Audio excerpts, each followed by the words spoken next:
பணம் சேமிக்கிறத பற்றி ஒவ்வொருத்தங்களுக்கும் ஒவ்வொரு ஒப்பீனியன் இருக்கும்.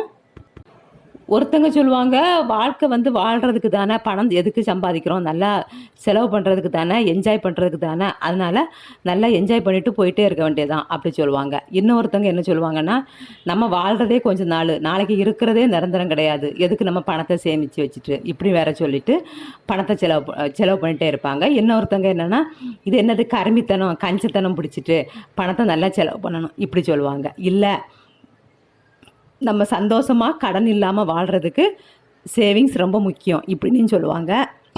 சேவிங்ஸ் எல்லாம் வேண்டான்னு சொல்கிறவங்க சோம்பேறித்தனத்தினால சொல்கிறவங்களாங்க தான் இருப்பாங்க. சேவிங்ஸ் வந்து வாழ்க்கைக்கு ரொம்ப ரொம்ப முக்கியமானது. இப்போ நான் இந்த வீடியோவில் ஒரு 10 வழி சொல்கிறேன் சேவ் பண்ணுறதுக்கு. நீங்களும் கண்டிப்பாக ஃபாலோ பண்ணுங்கள். ஃபஸ்ட்டு நம்ம நல்லா தான் சம்பாதிப்போம், ஆனால் பணம் எப்படி வெளியில் போகுது அப்படிங்க நமக்கு தெரியவே தெரியாது. நம்ம வந்து ஏடிஎம்மில் இருந்து இல்லைனா வந்து பணத்தை மொத்தமாக சேலரியாக வாங்கி மொத்தமாக கொண்டு வைப்போம். அப்புறம் பார்த்தா மாதம் முடியும் போது நம்ம பணம் எங்கே போச்சுன்னு நமக்கே தெரியாது, என்ன செலவு பண்ணோன்னே நமக்கு தெரியாது. அந்த மாதிரி ஒரு சிச்சுவேஷன் வராமல் இருக்கிறதுக்காக நாம் வந்து நம்ம பணம் எப்படி வெளியில் போகுது அப்படிங்கிறத நம்ம கண்டிப்பாக நோட் பண்ணி வைக்கணும். அதுதான் முதல் பாயிண்ட்டு. நம்மளோட பணம் எப்படி வெளியில் போகிறது அப்படிங்கிறத தெரிஞ்சுக்கிறதுக்காக நம்ம அது ₹1 செலவு பண்ணாலும் பரவாயில்ல, அந்த ₹1 எப்படி செலவாகுறது அப்படிங்கிறத கண்டிப்பாக எழுதி வைக்கணும். இப்படி மாதம் எழுதும்போது அந்த மாத கடைசியில் நம்ம பணம் எப்படி செலவாயிருக்கு அப்படிங்கிறத நம்ம ஈஸியாக கண்டுபிடிக்கலாம். பணம் எப்படி போச்சுங்கிற அந்த கன்ஃபியூஷன் நமக்கு வேண்டாம். இல்லை, நம்மளோட செலவை எழுதி வைக்கிறதுனால முக்கியமான ஒரு நல்ல விஷயம் இருக்குது, அது என்னன்னு பார்க்கலாம். இப்போ மாத கடைசியில் நம்மளோட செலவு எல்லாம் நம்ம நோட் பண்ணி பார்க்கும்போது, நம்ம செக் பண்ணி பார்க்கும்போது நாம் கண்டுபிடிச்சிக்கிடலாம் நம்ம எதெல்லாம் தேவையில்லாத செலவு பண்ணியிருக்கிறோம். வேணால் நம்ம வந்து டெய்லியுமே நம்ம என்ன செலவு பண்ணோம் அப்படிங்கிறத நம்ம எழுதி வச்சுட்டு வந்துருக்குறோம்.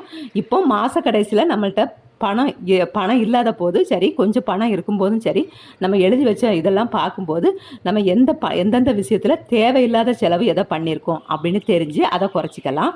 பணத்தை சேவ் பண்ணுறதுக்கு ஃபஸ்ட்டு மெத்தட் இதுதான். கண்டிப்பாக எல்லோரும் டெய்லியுமே என்னென்ன செலவு பண்ணியிருக்கிறீங்க அப்படிங்கிறத கண்டிப்பாக எழுதி வச்சுக்கோங்க. செகண்ட், இது வந்து நம்ம வந்து பட்ஜெட் போட்டு பழகிக்கணும். பட்ஜெட் மீன்ஸ் வந்து நம்ம வந்து இவ்வளோத்துக்குள்ளே தான் செலவு பண்ணணும், நம்மளோட மாத செலவு வந்து இவ்வளோத்துக்குள்ளே தான் பண்ணணும் அப்படிங்கிறத பட்ஜெட் போட்டு செலவு பண்ணணும். நம்ம நாடே பட்ஜெட் போட்டு தான் எல்லாமே பண்ணிக்கிட்டு இருக்குது. இதில் நம்ம ஒரு வீட்டுக்கு பட்ஜெட் போடுறது தப்பு கிடையாது, கண்டிப்பாக பட்ஜெட் போடணும். பட்ஜெட் போடும்போது நீங்கள் ஃபஸ்ட்டு செலவாக அதில் வந்து நீங்கள் வந்து சேவிங்ஸை தான் நோட் பண்ணி வைக்கணும். இப்போ வந்து ₹10,000 நீங்கள் பட்ஜெட் போடுறீங்கன்னா உங்களோட வருமானம் ₹10,000. நீங்கள் இதுக்கு ₹10,000 பட்ஜெட் போடும்போது கண்டிப்பாக அதில் வந்து 20% வந்து நீங்கள் சேவிங்ஸ்க்காக ஒதுக்கணும். இது ₹20,000 நீங்கள் உங்களுக்கு இன்கம் வருதுன்னா 45% வந்து நீங்கள் ஒதுக்கிக்கணும்.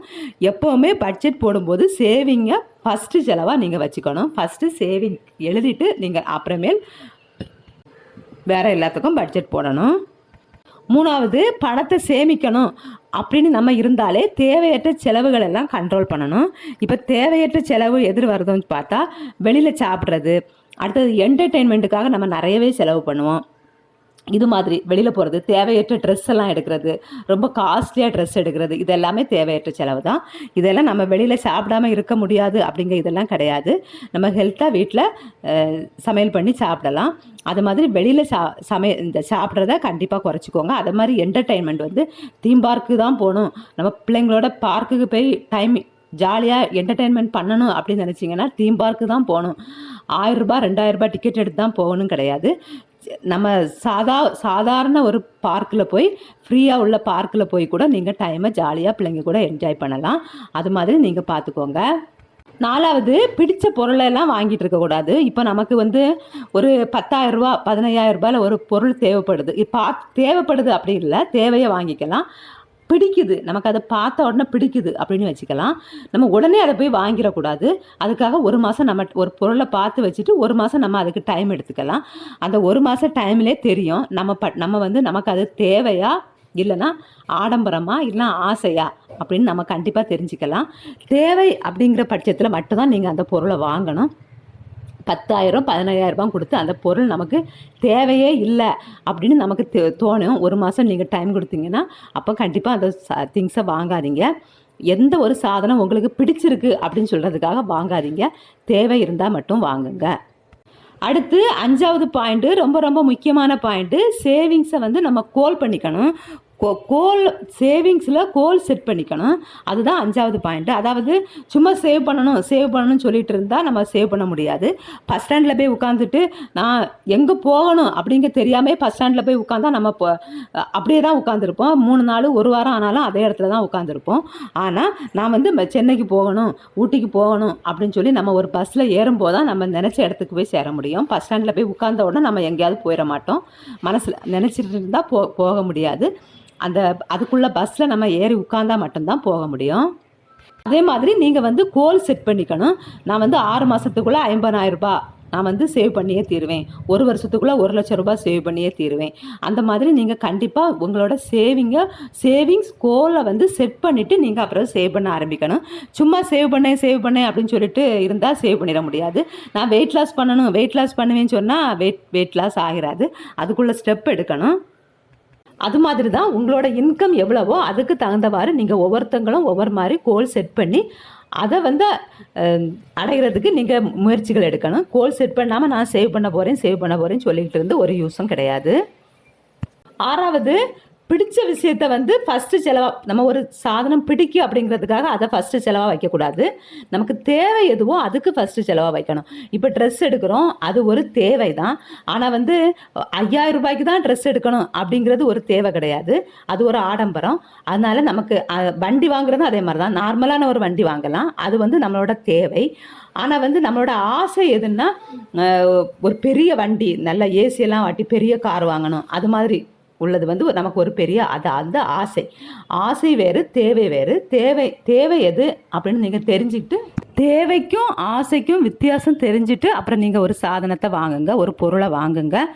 ஒரு இடத்துலேருந்து நமக்கு ஒரு இடத்துக்கு போகிறோம், ஆஃபீஸுக்கு போகிறோம் அப்படின்னு சொல்கிறது போது ஒரு 2 வீலர் ஒரு காரு தேவை தான் படுது, அது தேவை. ஆனால் வந்து நம்ம வந்து ஒரு ஏசியில் கார் வாங்கணும், கோடிக்கணக்கில் ரூபாய் லட்சக்கணக்கில் ரூபாய் செலவு பண்ணி கார் வாங்கணும் அப்படின்னு நினைக்கிறது ஆசைக்கும் தேவைக்கும் வித்தியாசத்தை புரிஞ்சுட்டு அப்புறம் நீங்கள் உங்களோட தேவை எதுவோ அதுக்கு நீங்கள் ஃபஸ்ட்டு ப்ரையாரிட்டி கொடுத்து அதை மட்டும் நிறைவேற்றுற வழியை பாருங்கள். 7வது பாயிண்ட் ரொம்ப ரொம்ப முக்கியமான பாயிண்ட்டு. சரி, சேவிங்ஸ் பண்ணியாச்சு, இனி வந்து நம்ம அதை வளர்க்கணும். நம்ம பணம் சேவ் பண்ணி வச்சுட்டு அதை அப்படியே விட்டுறக்கூடாது. நம்ம அதை ஒரு இன்வெஸ்ட்மெண்ட் பண்ணி நம்மளோட சேவிங்ஸ் பணத்தை வந்து வளர்க்கணும். அதை வந்து லாங் டேர்மில் ஷார்ட் டேர்மில் போட்டு எப்படி வேணாலும் நம்மளோட சேவிங்ஸை வளர்க்கணும்.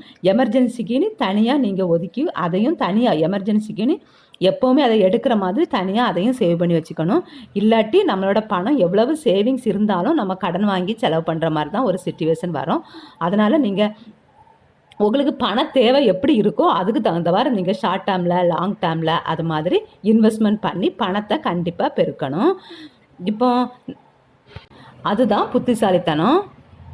இப்போ 8வது பாயிண்ட் பார்த்தீங்கன்னா, அதுதான் நம்ம இன்வெஸ்ட்மெண்ட் பண்ண பணம் நாம் வந்து வளர்றதை நாம் கண்கூடாக பார்க்கணும். இப்போ 10 ரூபாய் இருக்கட்டு, அது 12 ரூபாய் மாறுறது, 100 ரூபாய் 200 ரூபாயாக மாறுறது.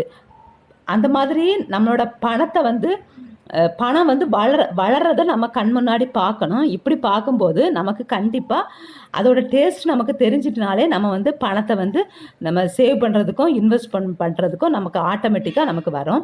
எப்போவுமே பணத்தை வந்து ஹார்ட் ஒர்க் பண்ணி நம்ம வந்து பெருக்கிறத வர ஸ்மார்ட் ஒர்க் பண்ணி பெருக்கணும் அப்படின்னு சொல்லுவாங்க. அடுத்து 9வது பாயிண்ட் பார்க்கலாம், ஆட்டோமேட்டிக் சேவிங். அதாவது வந்து நமக்கு வந்து இந்த ஆட்டோமேட்டிக்ஸ் நம்மளோட அக்கௌண்ட்டில் பணம் இருந்தால் அவங்களே அதை வந்து ஆட்டோமேட்டிக்காக அதை வந்து ட்ரா பண்ணி எடுத்துருவாங்க. நம்ம மாதம் சேவிங் ஸ்கீமில் சேர்ந்தா போதும், நம்மளோட அக்கௌண்ட்டில் பணம் இருக்கிற மாதிரி பார்த்துட்டிங்கன்னா நாம் வந்து பணம் கட்டணும் தேவையில்லை. நம்ம ஒரு எமர்ஜென்சியில் ஏதோ கன்ஃபியூஷனில் மறந்துட்டுனா கூட நம்மளோட பணம் சேவ் ஆகிட்டு தான் இருக்கும், அவங்களே ஆட்டோமேட்டிக்காக எடுத்துருவாங்க. அதே மாதிரி ஸ்கீம் நிறைய இருக்குது. அதே மாதிரி உள்ள ஸ்கீமில் சேர்ந்து நீங்கள் கண்டிப்பாக பணத்தை சேவ் பண்ணுங்கள். அதுக்கு நீங்கள் பர்டிகுலராக முதல்ல டிசைட் பண்ணிக்கணும். இந்த மாதம் தொடக்கத்தில் ஒரு 5வது மாதத்துக்குள்ளே 5ஆம் தேதிக்குள்ளே எடுத்துருவாங்க, இல்லாட்டி இவ்வளோ அமௌண்ட் எடுப்பாங்க அப்படின்னு சொல்லி டிசைட் பண்ணி நீங்கள் கண்டிப்பாக அதில் ஒரு மினிமம் அமௌண்ட்டாவது சேர்ந்துக்கோங்க. அந்த ஸ்கீம் ரொம்ப ரொம்ப நல்லது. நம்ம மறக்க மாட்டோம். நம்மளோட என்னது ரொட்டீன் லைஃப்பில் நம்ம ஏதோ டென்ஷனில் ஏதோ இதில் நம்ம மறந்துட்டாலும் அந்த பணம் வந்து ஆட்டோமேட்டிக்காக நமக்கு சேவ் ஆகிட்டு தான் இருக்கும். அது மாதிரி உள்ள இதில் நீங்கள் சேர்ந்துக்கலாம். 10வது பாயிண்ட் இதுதான். நீங்கள் சேவ் பண்ணாமல் இருந்தால் கூட நீங்கள் கடன் வாங்காதீங்க. கண்டிப்பாக கடன் வாங்காமல் லைஃப்பை என்ஜாய் பண்ணுங்கள்.